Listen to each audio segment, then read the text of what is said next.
Après avoir conquis son espace intérieur, l'Église procède à une conquête de l'espace extérieur. Effectivement, l'esprit de croisade tend à unifier les croyances et les pratiques de toutes les sociétés européennes, voyant l'extérieur, notamment le monde musulman, comme un ennemi commun.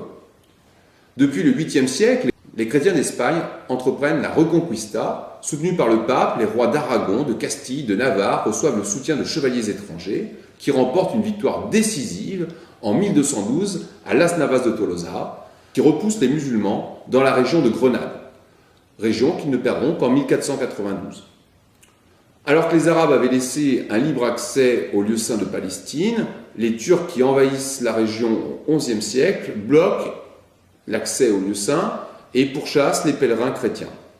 Urbain II organise une croisade, c'est une opération militaro-religieuse qui vise à libérer Jérusalem. Cette opération permet au pape d'affirmer sa domination sur les rois. Les rois affirment leur domination sur les vassaux qui sont obligés de les suivre dans cette entreprise militaire. Pour les seigneurs, c'est aussi un moyen de racheter leur âme à bon compte, puisque le pape a promis la rédemption de l'ensemble des péchés. Des foules immenses déferlent de toute l'Europe et prennent la route de Jérusalem, qui est prise d'assaut en 1099. Les États latins d'Orient gardent pendant presque 100 ans les lieux saints, avant que Saladin unifie les peuples musulmans de la région et déclenche le djihad qui conduira à la prise de Jérusalem en 1187.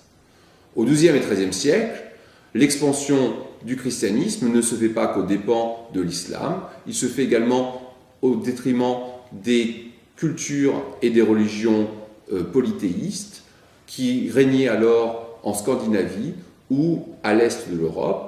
Des chevaliers teutoniques procéderont à une conquête sanguinaire de l'ensemble territorial que composent aujourd'hui la Pologne et les pays baltes.